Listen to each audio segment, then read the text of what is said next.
facility and multiple YMCAs in the Greenville area. They have also aligned with their institution's diabetes prevention program. Jen and her team have been collecting health outcomes data, which they plan to publish next year. They also developed a comprehensive toolkit to help guide other institutions who wish to replicate this model, and this is available through the Exercises Medicine website. Jen introduced Exercises Medicine into the medical school curriculum of the University of South Carolina School of Medicine at Greenville, and then expanded her efforts, developing an integrated and experiential lifestyle medicine curriculum that has drawn nationwide attention. Additionally, she is co-founder and co-director of the Lifestyle Medicine Education Collaborative, which offers leadership, guidance, and resources to advance the adoption and implementation of lifestyle medicine curricula throughout medical education. She is truly a leader and innovator within Exercises Medicine and Lifestyle Medicine, and we're thrilled to honor her this year with an EIM Global Leadership Award. Congratulations, Jen.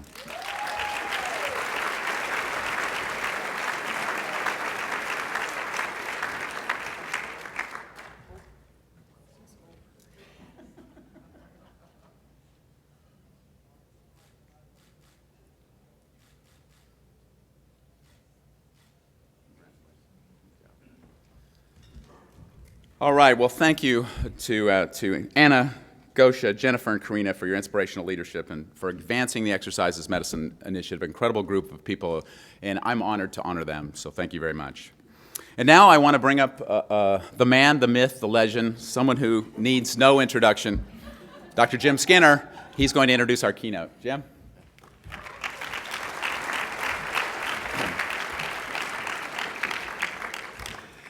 Thank you. I'm a member of the program committee for Exercises Medicine, and even though I'm biased, I think we have a pretty good program this year and the last couple of years.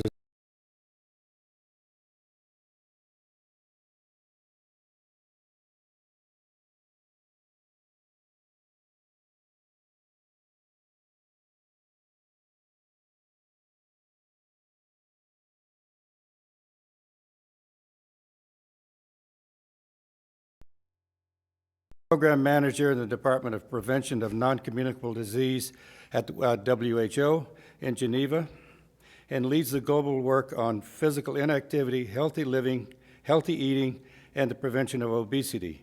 She joined WHO in 2017 after 25 years of applied research in Australia at the University of Western Australia in the beautiful city of Perth, in the UK, and in the USA.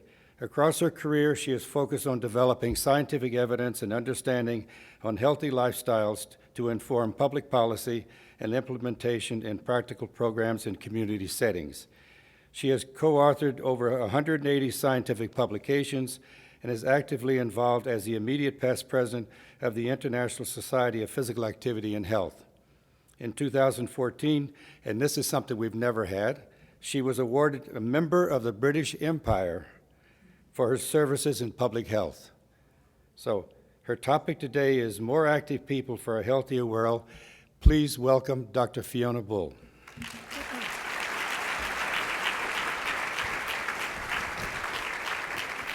Thank you very much. Thank you. Good evening, ladies and gentlemen. Can I first acknowledge and thank the program committee for inviting me to come and give this lecture this evening. I'd like to thank and acknowledge Catherine Schmidt, the president of ACSM, and President-elect Bill Krause. Jim, thank you very much for that introduction. And ladies and gentlemen, it's an absolute pleasure to be here, and I've already had the pleasure to meet one or two friends and colleagues, so I'd like to acknowledge some of the leaders in the field here who have been a teacher to me, and they probably have more stories to say about some of my early career work. But I've had the pleasure to say good evening to Professor Steve Blair, to Imin Lee, and to Barbara Ainsworth, and a very good evening to all of you. It is truly an honor to be given this opportunity to join you tonight at this conference, a conference I've been to many times as a junior researcher, presented some of my early work with great trepidation to the audience and critique I may get from this challenging audience, and I've seen today already some of the excellent sessions, the debate and the questions being asked. But tonight, this lecture is in memory and recognition of two of our founding fathers. I think most in this room will be very familiar with their work, their contribution, and their extraordinary leadership in building a career, building a discipline and their careers, through their career, this discipline and understanding of physical activity and its health benefits. Dr. Jeremiah Morris, known as Jerry, and Professor Ralph Paffenbarger, known as Paff, are true leaders of this field, providing us with some of the first and the groundbreaking work that leads us to the sorts of science and careers we're all enjoying. Some of you at the early stage, and many of you now having led and developed this new generation. There's a famous quote, it's actually as long ago as 1994, when physical activity by Jerry Morris was recognised as the best buy in public health. And I'm absolutely confident that Paff also agreed in that. And I'm hoping that you all agree in that as you're here at this conference for the next few days. And this evening, I'm going to be talking about how we take that science into policy. You heard from the introduction how much of my career has been at the evidence base, working on the science. And today I'm going to use that as a platform, but much of it is about the agenda which I hope we all share, and that is creating a more active world. I've used a rather cryptic outline here. I'm going to look at the science and where it got us to. In other words, where are we and how did we get here? And then secondly, spend some time and look at where is here. Where at a global level is physical activity now, today?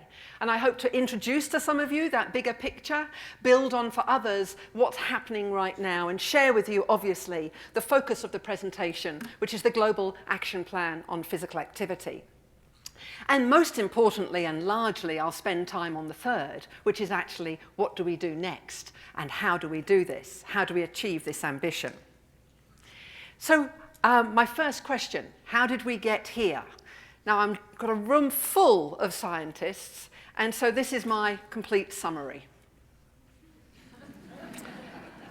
It took us 43 years, but from those early studies, replicated, demonstrating the strength of the relationship, the directions, the dose response, that it's important to change at any age, the benefits are there for men and women, that the benefits are extensive, that there's a clear, strong, consistent dose response across this thing we call physical activity, moderate, vigorous exercise, fitness, measured in different ways, and we struggle and continue to learn how to best measure for different purposes. But in summary, we're here because of the science that both Paff and Jerry started, that many in here built on. Many who are the teachers of now, the next generation, and indeed my teachers are also in this room. But the global landscape took the 1996 Surgeon General's report and started to really take notice of physical activity. At a global level, I'm showing you here some of the developments that happened. It took a little while on the top row. In fact, the first global strategy was one known as the Strategy for Diet and Physical Activity, summarized as DPAS. The second document in 2004. Quite a few years after 1996, but at least it happened. And in there, it actually outlined the benefits and the need to increase physical activity in the population, followed some years later by some tools to help countries across different areas of what works, how to measure, and monitoring. And finally, in 2010, we had the first global guidelines. WHO is a leading agency where many countries, without the expertise, without roomfuls of scientists to help the governments, they rely on WHO for these tools that they can adopt and then endorse in their own countries. But finally, we got there by 2010. Outside of WHO, a lot more was going on. The need to actually accelerate this development, accelerate implementation, the frustration that many of the scientists, academics and civil society, Heart Foundation, sports medicine felt is captured in the bottom row by the advocacy documents that started to come out. And I'm just showing you one of the leading ones, timed particularly because the timing was 1 year before the UN high-level meeting on NCDs, and we wanted to make sure physical activity was actually seen to be part of that agenda. Till then, and somewhat demonstrated by the slow progress of documents and action in the top row, physical activity was a Cinderella. It was the sort of fourth, if it was mentioned at all. We wanted to change that dynamic, a dynamic we still need to change today by working on the advocacy. Summarising the science is there. We do know what to do. We do know how to do it. Let us get on and act. And that was a message in 2011, taken to the political declaration, included and achieving the inclusion of physical activity in the Global Action Plan. Page 33, a single page. This is 2013, but it was there, and it summarised, I'm afraid to say, all of your science in one page. It's important, we need to act, and here's what we need to do. Painfully chosen words, argued and debated, but in honesty, if you look at them, every key word we need, in schools, through sports, walking and cycling. The intensity is important, the regularity is important. It was all there, ready to act on. But most importantly is on the far right. We achieved a global target for physical activity, the first, one of 9 that was established to ensure the goal and the globe knew that we needed to increase participation. Where was our target and what was the time frame? 2025, first global target. The trouble is, not a lot happened. After that, there's been a bit of frustration about the evidence being strong, but the action being weak. And this is repeated, and I've chosen selectively, but some of the high-level, influential documents where science again has been summarised on physical activity in the special issues, timed in 2012, again timed in 2016, to bring forth that science into policy actions, call for actions, and show how it can be done and where it's being done. I've added to that what I think is an important transition we're in, and that is collecting and connecting physical activity to other agendas. So if you look on the following Lancet article, special supplements, you see transport. It's throughout on physical activity, walking and cycling. And on the last one here, most recently, it's on obesity and climate change, calling this issue a syndemic. The multiple epidemics that we're facing, and physical activity is included as part of the solution. But again, we still wait with some shared frustration with science and yet not enough action. 71% of deaths today are actually attributable to non-communicable disease. 3/4 of the deaths today, a large proportion of those are experienced in low and middle income countries. 40 million of these a year, 41 million a year. And of those, 15 million are occurring in people aged between 30 and 70. Productive, active, parents, mothers, brothers, fathers, etc. These are the preventable. And that is why the frustration and the time to deliver message came through at the UN General Assembly in September 2018. They held the first, remember I introduced that, in 2011. They came back to look at progress in 2014 and again in 2018. 2018 also marked halfway to 2025, halfway to those targets that we set, the 10% reduction in physical activity. Time to deliver was the call and cry of that meeting. And it's going to be relevant for us in this presentation and in this meeting, because now let's move to part 2. Where are we then with this background in terms of evidence, frustration in terms of knowing what to do? Well, certainly the time to act and the need to deliver is absolutely true for physical activity. Published in The Lancet in September 2018, many of you will be familiar with this, estimated projections of the and trend on physical inactivity, defined as meeting the levels of physical, the recommendations from 2001 to 2016. Summarized here for men and females, you can see a flat line. full 28%. Sort of benefits that you've been presenting today and know about from the basic lower level of recommendations. When I disaggregate that by gender, you see the inequities, the inequality we've got here between males and females over time and consistently. This is played out in most regions and countries. Women are less active than men. That means those benefits are not being achieved and experienced for women. What could have been with all that science from 1996, the Surgeon General's report, the DPAS in 2004, the 2011? We could have seen a different graph, and we will need to see a different graph if we're going to get to the goals that we need to do. Let's look at those data again, now disaggregated by regions. And now you're looking at regions which cluster either geographically or culturally or by their income status. So these are not the traditional WHO regions. On the far left of the slide, you can see the highest levels of physical inactivity are in the Latin American region and Caribbean, followed very closely by the high-income Western countries and indeed high-income Asia-Pacific. It is only on the far right here we see in East, Southeast Asia and Oceania, lower levels of inactivity.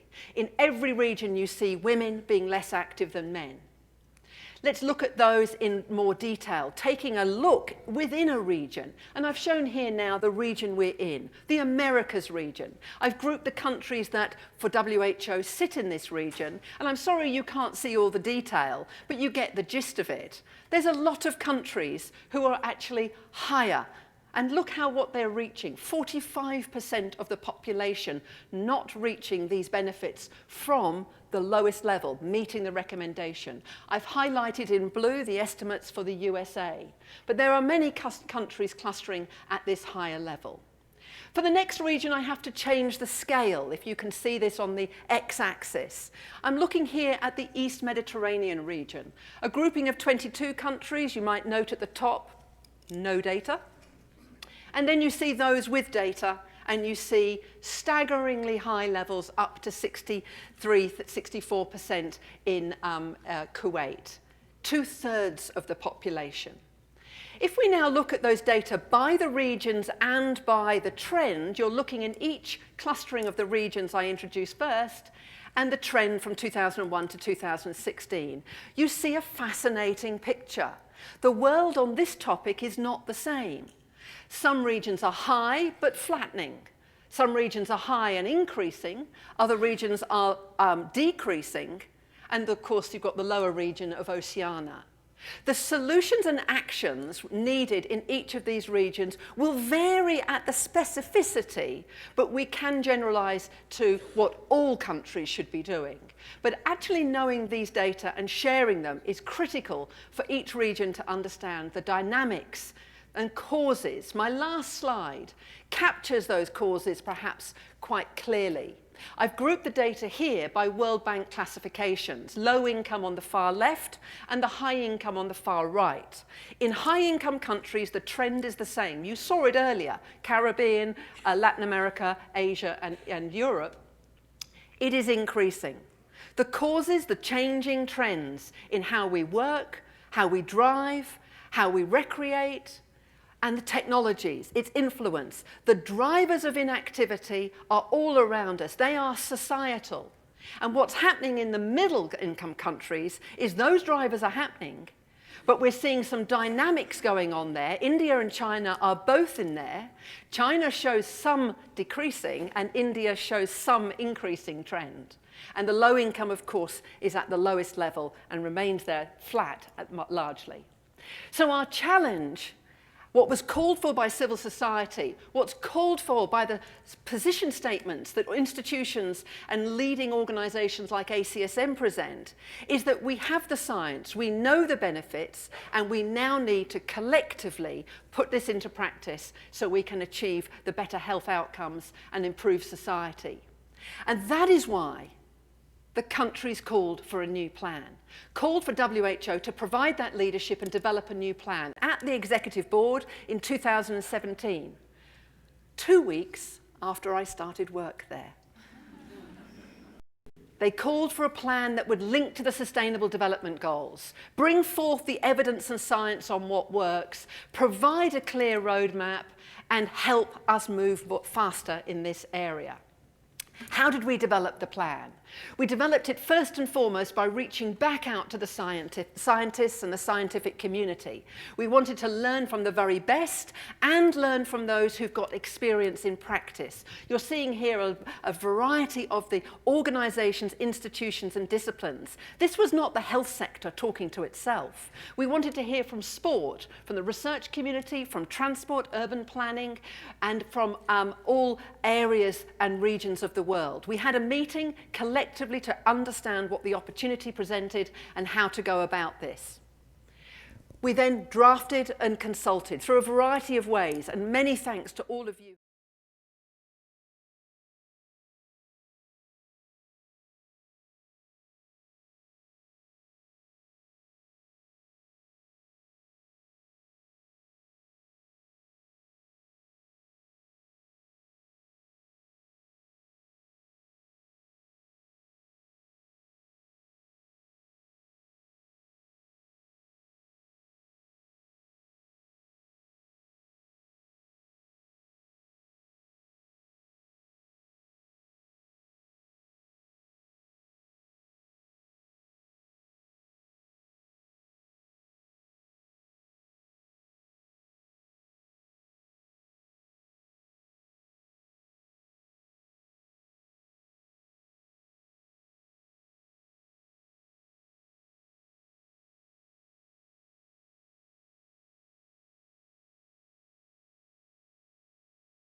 People who are less advantaged, etc. That's why these messages are here, and I hope we will, on this round of work, take it forward in a very serious way. Of course, we want to work in partnership and empower people and politicians and engage with the community. What is it? It's a menu of activities, but structured around 4 policy pillars. And I'm going to quickly take you through those 4 policy pillars. The first on the right, top left, sorry, is the active society. Making physical activity normal, every day, things that we do without thinking. The environment, ensuring that there are places and spaces. The programs, making sure there are opportunities. And finally, the systems, funding, policy, surveillance, partnerships, guidelines, the necessary business to make sure and support the other 3. In each of these areas, there are specific policy documents, and all of these documents are available online, as well as a slide set that I hope you can use and will use to communicate further. The 4 policy options here are well known to you. We need to educate and promote mass media campaigns in all shapes, sizes, forms, modern technology, social media, as well as events. We need to invite people, not just tell people. That is what we're up. It's an old photo, but I still use it. It says everything about the norms, the opportunities there. And what's frightening is this was a medical conference. Don't get nervous that I take photographs at conferences, whether you're... But I do. The environment. I've spoken to this. It's about the places and spaces, the opportunities you have in your neighbourhood.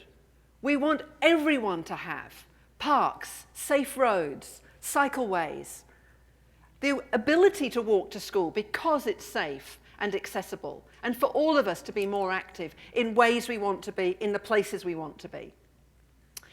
This is common. We keep thinking, and we must, about the way we're planning the new environments. And sprawl synonymizes the problems which we have. And it is a problem. We're building communities on scales for driving, not for walking and cycling, and many of you know this. That's at the core of this area. Let's reverse those trends and build communities and urban centres that will support physical activity and sustainable development.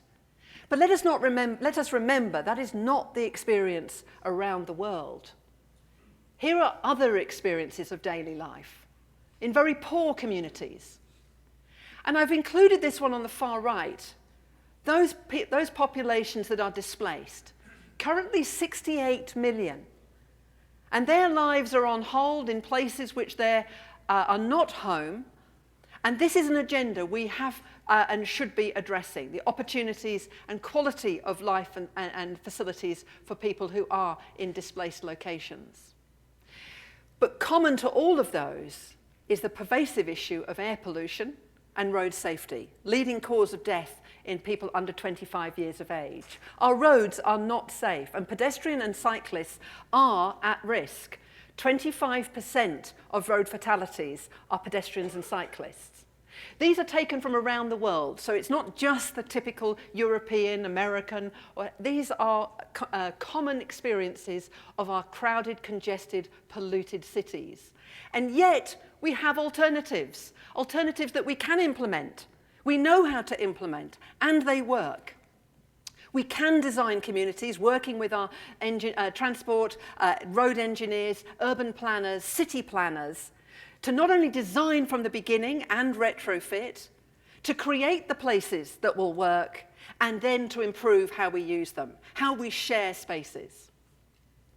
And lastly, how we use the spaces is where the programs come in. We need to provide the opportunities and programs to invite the least active, to invite and engage and support people to be physically active. These are familiar. We work in these settings, the schools, the hospitals, the healthcare, the workplace. For older, for younger, for people with disabilities, these are where all the programs, we need all of them as part of a coherent package, not some things, sometimes, in some places.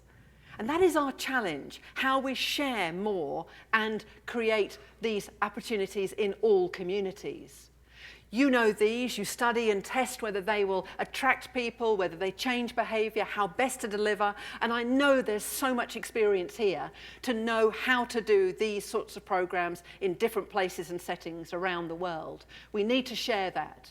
And sharing that through the science, the scientific meetings, the communities is absolutely important, along with all the other parts of the systems. The jobs of government are really written in here, but also us to make sure that they are done.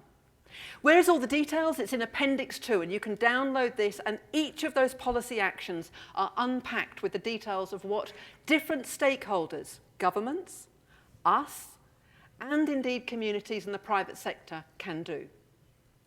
When you bring it together, it's a system, and that's why this diagram is a bit different. It's not a list of 20 things, 40 things. It's actually a diagram showing the connections between all of the things I've just introduced, colour-coded, and it's the grey lines that are between these that are showing us that if we do these together, there will be reciprocal and multiplier effects. Few countries have got this system in place. Some countries have some of the pieces. The essence of this is working collectively to get more of the pieces in more of the countries towards achieving the whole of system approach to physical activity. It's what we've been saying for a long time. Behind it is the science of systems, and I want to apologise to those who are researching and studying this. It's a simplistic model, what I just showed you before.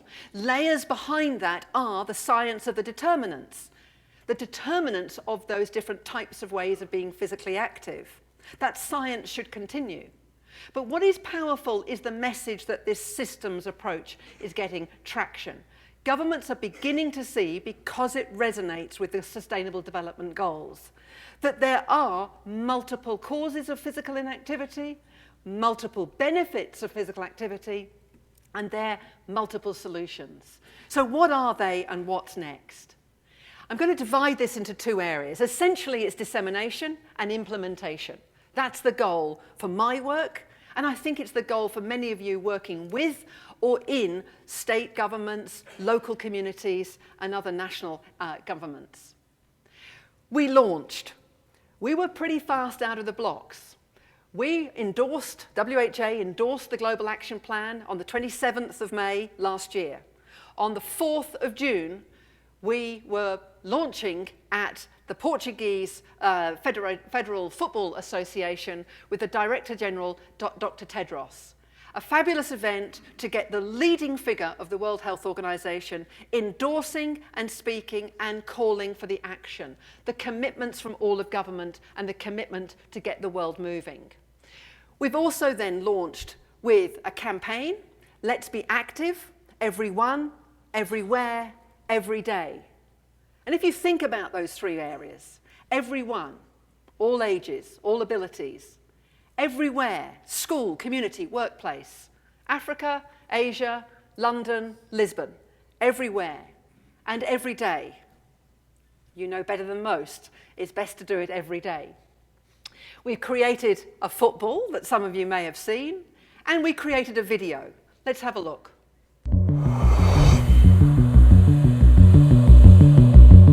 We live in a world beating with urgency, breathing with difficulty, breaking under necessity. We are a society consumed by technology, compact in proximity, choked by inactivity. We are global, we are responsible, we are trending, we are too inactive.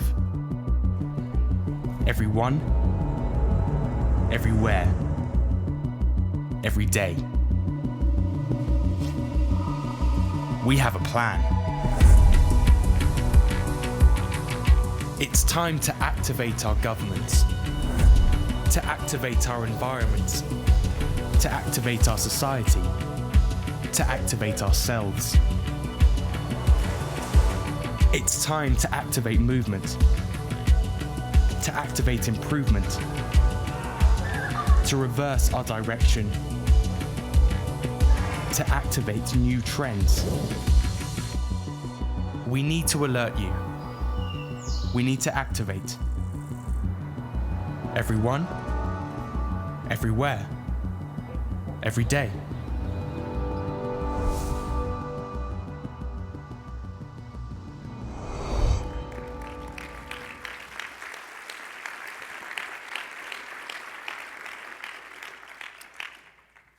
Seconds and a great thanks to the Olympic Channel who donated their time to create that for us, which is freely available and now with subtitles in 6 languages. Please download it from the WHO website. Dissemination requires getting this into other languages, and we've been hard getting the translations and documents ready, again, coming online as soon as they're finished and cleared. Countries are also leading to get the documents into their own languages, as we really facilitate the first 6 UN languages. And now to the real business. What are the tasks we need to do to go from dissemination into action? Well, the first area, there are 10 areas which were called from by WHO member states, governments asking how to help, what they wanted from WHO. And I'm going to go through several of them. And the first was advocacy. And I think we all play a key role here, which is why I'm indicating the resources and materials that you can use back in your university, institution, and country. But in advocacy, we didn't leave it with just one launch. We went round the world. WHO has regional committee meetings every year. That means there's a meeting in each region we can promote physical activity at. And we did our best to get there last year. Here in Southeast Asia, we had the football and we had the documentation celebrated by the Southeast Asia regional director and Dr. Tedros as they celebrated some work on physical activity in that region. We went to the West Pacific where we celebrated at the Cities Conference and the regional committee meeting, where again they debated, held walks, had physical activity breaks. This is getting physical activity into the business of WHO.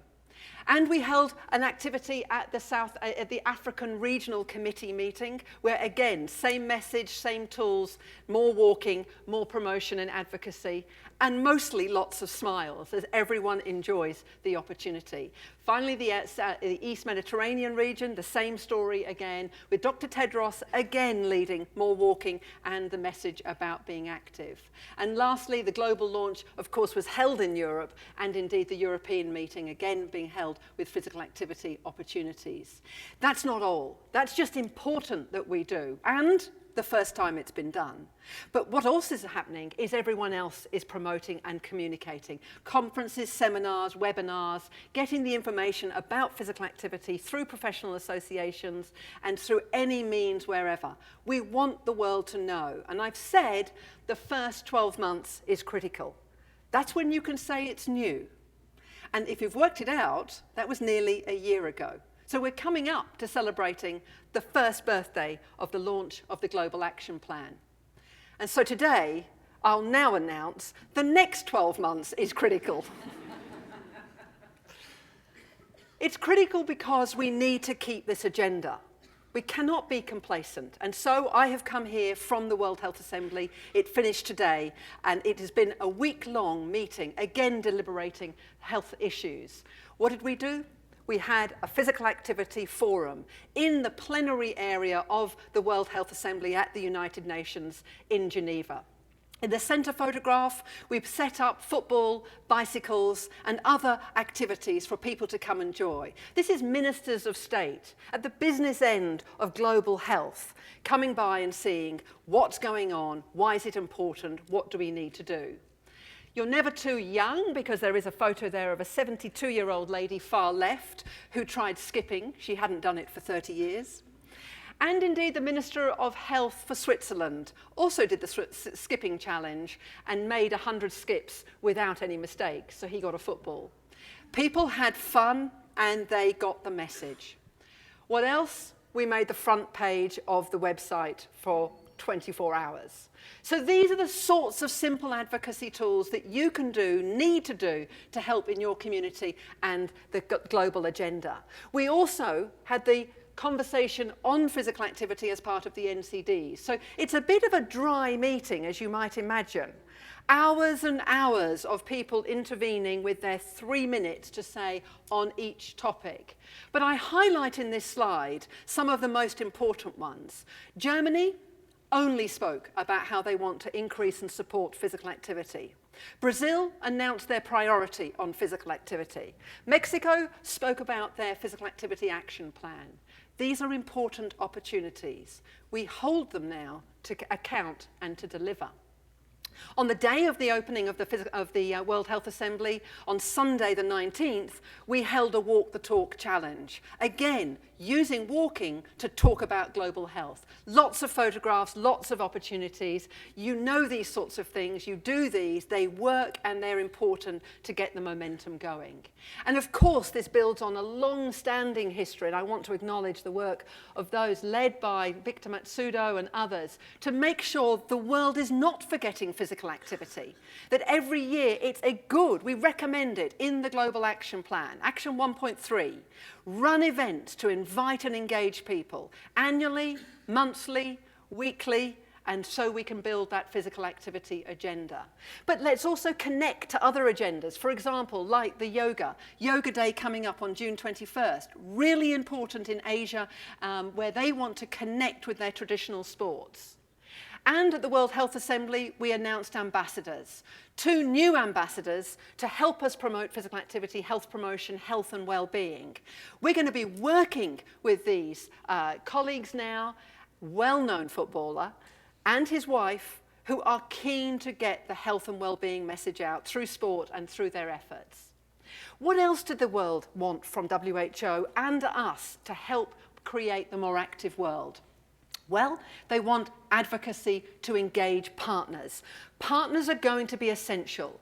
80%, roughly, of the Global Action Plan requires actions outside of the health sector. So partners are listed, and you know who they all are. I've mentioned them already. But let me quickly tell you about some of the areas we're working on. It's not just WHO.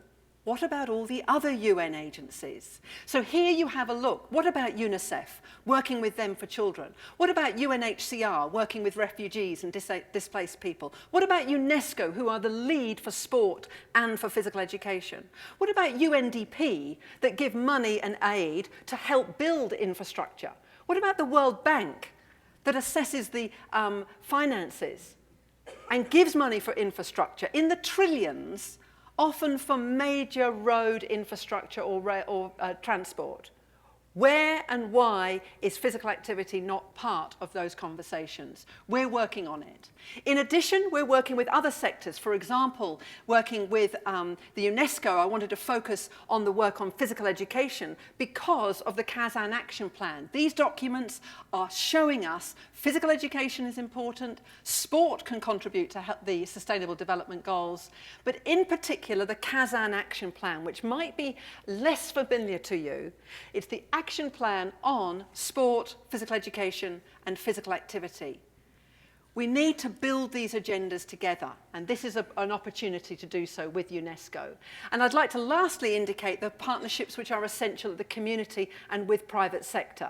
The IOC is looking forward to working with WHO around mega events, looking at the legacy and physical activity opportunities, working through the IFs, the International and National Federations of Sports. Many of you are members of these. You are key advocates about how can we create sport for all. And lastly, the private sector, the sports sector. How can they be involved in contributing with new business models, new opportunities?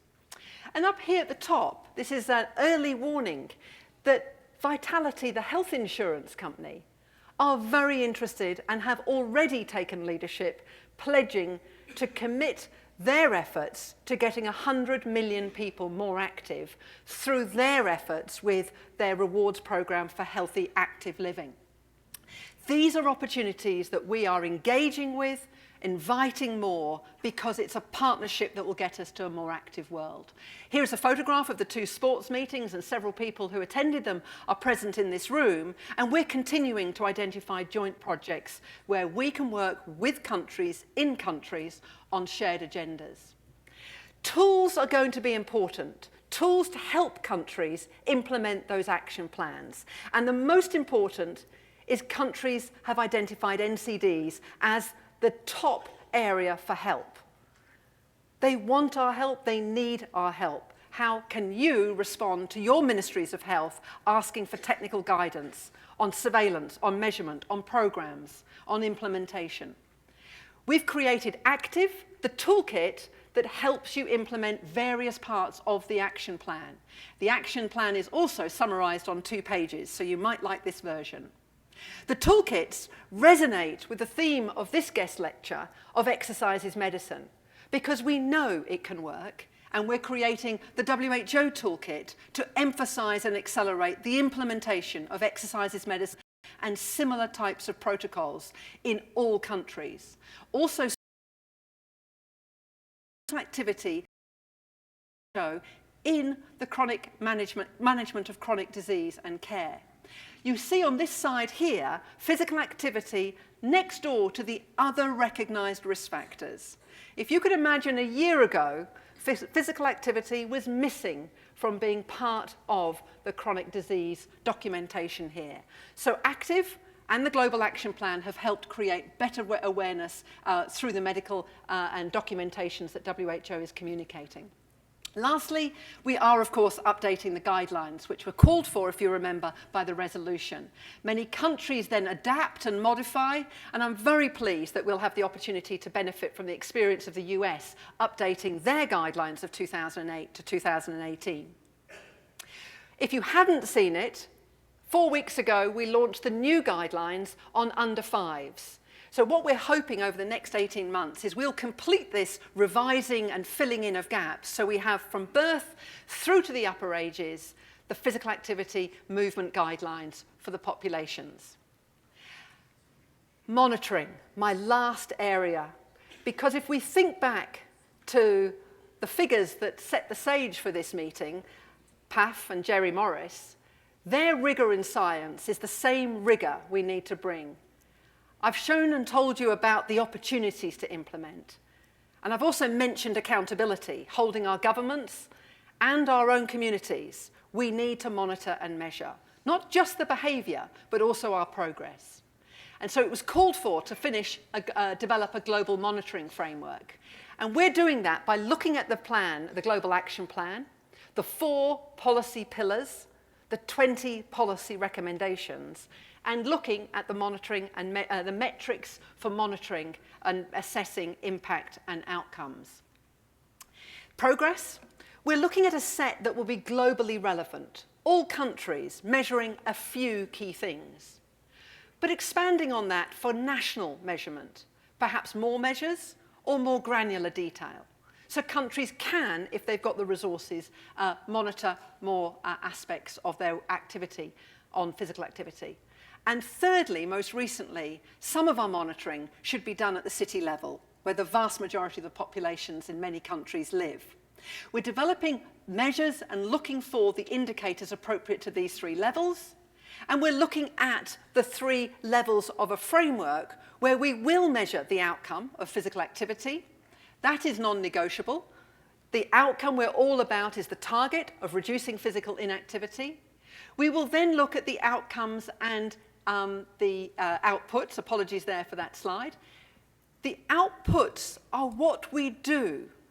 Whether we have got an exercise is medicine counselling protocol in your country, whether we have got the public awareness campaigns I mentioned are part of changing the norms and values that society have. We need to measure what our governments and we collectively implement, because that's how we will get to the increased physical activity. And in the middle, we will see indicators of change. More walking, more cycling, receiving the advice from a health professional, access to a park, programs being offered.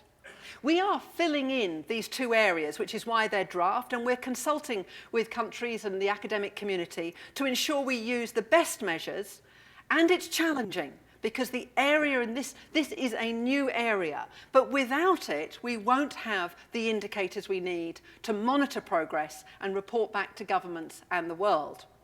And to show you where we are, again, with using now some data from just last year, the survey completed of 2017 situation, you see on the far left the number of countries with policies. That is, these countries are saying we are working on physical activity with a national policy. On the right, for those interested, are where they've provided us with the documents. And if you're quick, you can see there's a difference. A lot of countries say they are, but they don't upload a document. And many of you will be thinking about the quality of those documents, the breadth and depth of those plans. Are they comprehensive? But this is showing us we have a starting point. 5 years ago, there wouldn't have been this slide. Now, not only in the southeast region, top left, in the European region, bottom left, we have regions looking at what each country's doing. We've got report cards on physical activity. We also have civil society with the Global Observatory on Physical Activity and at headquarters in WHO. This is progress. Science has now moved into practice, has moved into policy, and now we're tracking it. None of these data existed 5 years ago. And now we have those policies. I wanted to use even more of the time Jim is giving me over my allotted amount to take you around the world with programs and examples. But I'm going to have to leave you with just this slide, showing you the promising signals. Our message is getting through. Many of these are very recent developments of national action plans.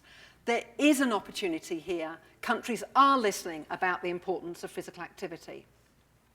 And there's another opportunity, that global status report that the member states asked for us in 2020. So next year, with the data we collect, the framework we've put in place, the action that you and I and others will lead, we want to report on where we stand. We will have 10 years to 2030 by that point. And I've looked around, and a lot of other areas, tobacco, suicide, women's health, children's health, diabetes, cancer, have all had decades, and they've had global status reports. Well, I say it's time for physical activity to have its global status report, and that's now under development. I'd like to come back full circle with our tour of where we've been in the science, to what we've created in terms of the Global Action Plan. And I say we've created because it was a global collective effort, to where we're going. PAF and Jerry Morris did not live to see the transition from the Millennium Development Goals to the Sustainable Development Goals, to see the interconnectedness that's shown in that diagram available in Appendix 1 of the Global Action Plan, that physical activity directly or indirectly can contribute to many, 13 of these Sustainable Development Goals. But I think they would have agreed that physical activity is an absolute important contributor. It can contribute to many of these areas, and they would have endorsed our connecting to this agenda and capitalizing on this moment. So I would like to finish my presentation with an invitation to all of us as the current custodians of this opportunity, to use the skills, experience, and knowledge that we have to help implement. We do know what to do. We do know it can work. We need to demonstrate that, show that the evidence, show the successes, so that we can contribute to achieving these Millennium Development Goals and increasing physical activity. I'd like to invite each of you to be an advocate, to be a leader, to communicate about this agenda more broadly, more widely, more loudly in your communities, so that we can achieve the ambition of the Global Action Plan, a more healthier, active world. Thank you very much.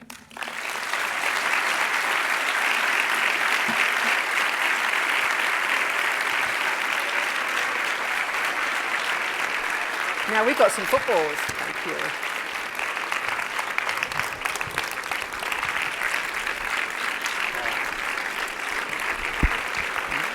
Now you understand why the program committee was so happy to invite Fiona to come here and was ecstatic when she accepted our invitation. Now, there's one thing she did say that she kind of glossed over, I want to mention. She said she came into WHO and 2 weeks later, they had this call for action. Now, if she does that in 2 weeks, you see what she's done in the last couple of years. So she's the right person. Fiona, this is just a small token from the college. Thank you very much. Wasn't that a wonderful lecture? May I have one more word? Yes. Can I extend my thanks to the college? Did you hear me mention it's nearly the birthday of the Global Action Plan? Would you help me celebrate this one-year milestone? Well, I brought some footballs from Geneva. So I'd like to first of all invite a few people and friends who've helped so much. So Victor, can you come up and help me here? You're all going to be involved here. Now, Jim, I'd like to have you involved too. Victor, you come and help me here. Now let me have a look. Where's Bill? I can't see Bill. Is Bill around still? And what about some other people someone had their hands up. You come up there. Could you help me give those out? I just need about 8 people to come up here. There we go. There we go. Thank you. And thank you. There we go. And what about someone from over here? There's Bill coming. Okay. Here we go. That's for you coming over there. Victor, you keep one. Come up here. One more. I've got a couple more. Here, please. There you go. Okay, now. Oh, you got it? Where's yours? I threw it. Okay, you will have to use us together. Now, if you've got a football, you need to come up here. Come up here if you have a football. And we need to say and celebrate happy birthday. So what I'd like to do is everyone with a football, hold it up. Victor, where's your football gone? You gave it away. Come up here. Come up here. There we go. Okay, then. So we're going to see if we can get this crowd moving. Yes. Are you ready to move? Okay, so holding the ball, we're going to do a Mexican wave. Are you ready? So when it comes over here, you actually stand up. Are you ready over here? Standing up for the Mexican wave, standing up for the Mexican wave, and we'll come back again. Now sit down again, sit down. And standing up, they're very little. And coming down. Okay, coming up. Now we'll go back. You do it, Victor. Okay, are they getting the idea? Not bad, not bad. Now we'll do it a little faster. Okay, so standing up and bobbing down. We're going to do about 4 waves. Are you ready? Okay, let's go. Way! And back again. Way! And back again. Way! And back again. Let's see how these guys are doing. All the way round. And 3 more. Okay, well, thank you very much indeed. You must take one. Wonderful girl. Thank you. There we go. That's all. That's for you.